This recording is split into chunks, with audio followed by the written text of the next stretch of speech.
out of Arizona. Adam, get everybody caught up. Well, the Arizona Cardinals informed Kyler Murray today that when the new league year begins next week, that they intend to release him if they cannot find a trade partner. That trade partner is not expected to materialize. They had conversations at the Combine. There was not a lot of interest then.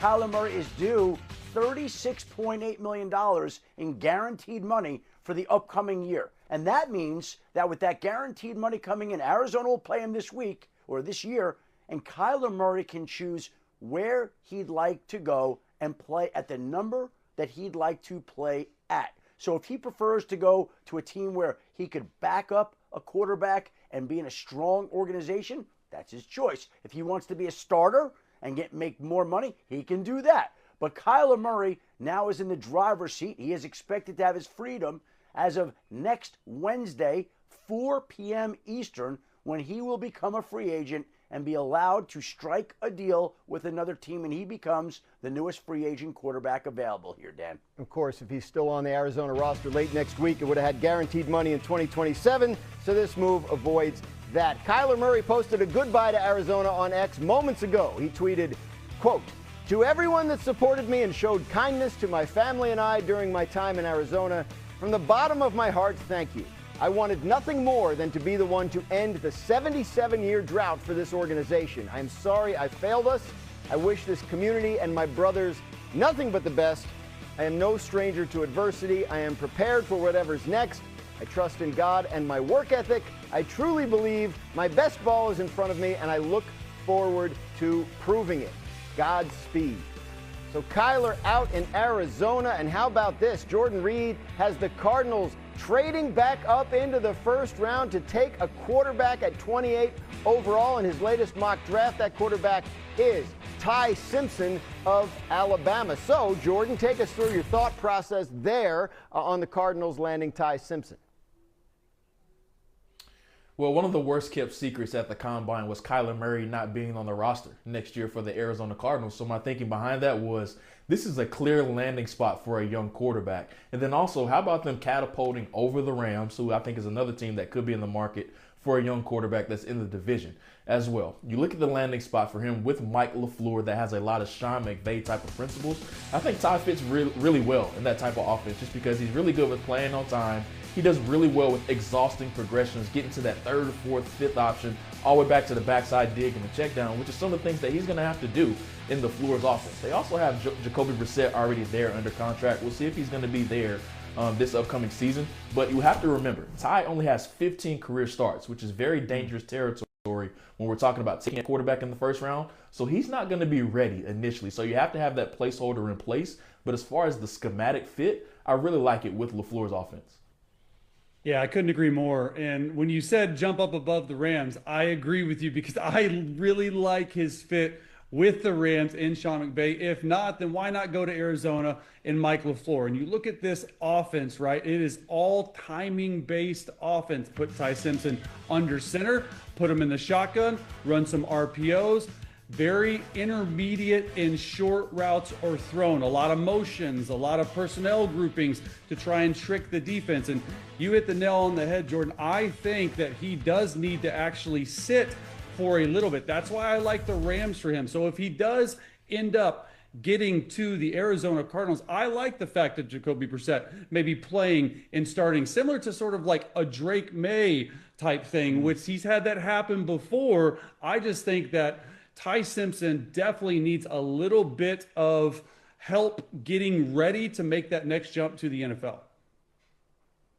And Jacoby Brissett is just the kind of quarterback that you want around to tutor a young quarterback. He's somebody that many teams have gravitated to in the past. They'll continue to gravitate toward him in the future. He's made of the right stuff and the kind of guy you want on your 53-man roster and in your locker room. But the Cardinals still are expected to add to that quarterback room. Everybody knows that Mike LaFleur, brother of Matt LaFleur, who coached Malik Willis, maybe they're interested in Malik Willis. Maybe they want to wait. But they are expected to add another quarterback to that roster with Kyler Murray's departure. We'll see whether they decide to do it through free agency, a trade, the draft. They're going to have some options with the third overall pick in the draft. That's not quarterback range, but maybe they decide to parlay that pick into more picks in the 2027 draft that is so loaded with so many top quarterback prospects. Who knows? And if they do as Jordan suggested and end up with Ty Simpson, they're getting a guy that started out hot last year, had a rough second half, but maybe in position to turn it around if he lands in the right spot in the NFL.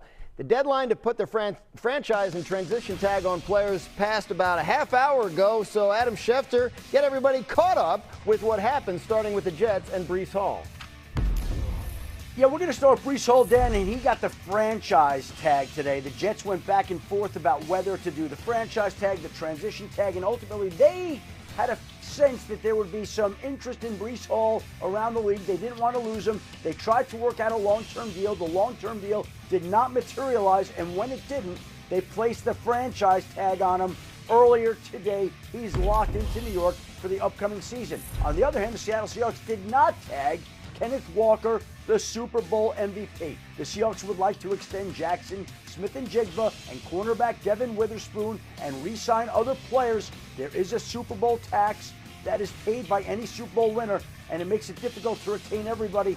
Now Kenneth Walker allowed to become a free agent. Also allowed to become a free agent, Trey Hendrickson, who bid goodbye to Cincinnati on Instagram just minutes ago with a message thanking the Houday Kingdom for its support over the years.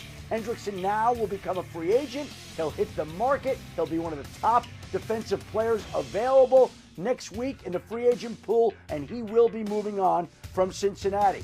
However, right now it looks like it might be difficult for Daniel Jones to move on from Indianapolis. The Colts took the rare step of putting the transition Daniel Jones, not the franchise, but the transition, $6 million cheaper, and it gives them the ability to match any offer sheet that Daniel Jones might sign with another team. But in using the tag on Daniel Jones, the Colts could not tag wide receiver Alec Pierce, who's now allowed to become a free agent. And he is expected to be one of the more in-demand players in the free agent market next week. A lot of teams need wide receivers. You could see New England and Buffalo both being interested. However, Indianapolis is determined to try to keep Alec Pierce. They've been actively negotiating with him. We'll see if they can figure out a solution to keep him in Indianapolis, but they feel like the tag with Daniel Jones is a placeholder while they discuss a long-term deal, and they'd like to get Alec Pierce done as well. So two players who remain a top target for the Indianapolis Colts. Yeah, Alec Pierce led the league in yards per reception each of the last 2 years. Will be very interesting to see if he gets to the open market, how many teams pursue him. Chase, what do you think of this decision by the Colts to prioritize the quarterback and potentially risk Alec Pierce hitting free agency? Well, look, I played quarterback, and you guys know the most important position in football is the quarterback, so I do like it. I think that they could probably get a deal done with Alec Pierce, but when you are prioritizing Daniel Jones, that says a lot about how Shane Steichen feels about him. I love the fit for Daniel Jones in Shane Steichen's offense. And look, the first 7 or 8 games, Daniel Jones could not miss. He was the story of the NFL. The first 8 games tape was excellent, right? He's played better those 8 games, I think, than any point in his career. It was unfortunate when he got hurt. I know they lost 3 straight, but Daniel Jones was always worth an extension. I like the fact that it's a transition one, because now the player can go out and try to figure out what the market is, so the team, the Colts, don't have to overpay if you do put a franchise tag on them. Hey, Daniel, go out and see. The one team, though, guys, I would be extremely scared of is the Minnesota Vikings, who need a quarterback desperately. That's going to be interesting to actually figure out what happens there. And, Chase, I think that's the one team that would be on the Colts' mind. The issue is, though, the Vikings are cap-strapped right now. They've got a lot of financial issues. They're obviously looking right now to deal Jonathan Grenard, their Pro Bowl pass rusher. Not easy to fit a contract like Daniel Jones into your salary cap. However, it's the quarterback position, and you do what you have to make that position work. But that was part of the Colts' thinking today in putting the transition tag on him. They retain the ability to match any offer sheet that he signs with any other team, whether that's Minnesota or not. And the NFL has banned the use of poison pills. So if Minnesota or any other team wanted to try to get creative to come up with some clause that would prevent that team from getting Daniel Jones back to the Colts, that's not allowed anymore. And so it's set up for Indianapolis to still be in a position to keep Daniel Jones in Indianapolis. Jordan, I want to go back to Alec Pierce for a second. Colts don't have a first-round pick, result of the Sauce Gardner trade, but your latest mock draft was 2 rounds. Do you have a receiver that would work for them if they wait till the second round to do it? Yeah, I definitely think the great thing for the Colts this year and what their line of thinking is they actually have a set price. Maybe it's 25 to 28 million, but if it goes anything over that, I think they may get a bit priced out for that. But the great thing for them is this is a great draft for those big boundary X receivers that can get vertical down the field. I'm thinking of a Chris Brazil out of Tennessee. He's one name that definitely comes to mind. Ted Hurst out of Georgia State is another name that comes to mind. But also Malachi Fields out of Notre Dame. I definitely think he slots well into this offense as well. So I definitely think the Colts have a set price that they're willing to go to. But also Chris Ballard's line of thinking could be that this is a great draft to replace Alec Pierce, especially if they want to get that big X vertical receiver that can play on the boundary and get vertical. All right, when we come back on NFL Live, we're going to continue to dig into Jordan Reed's latest mock draft. Another team that could be looking to find a receiver in this draft could be Patrick Mahomes' Chiefs. Find out who Jordan likes for them in the first round when we come back on NFL Live.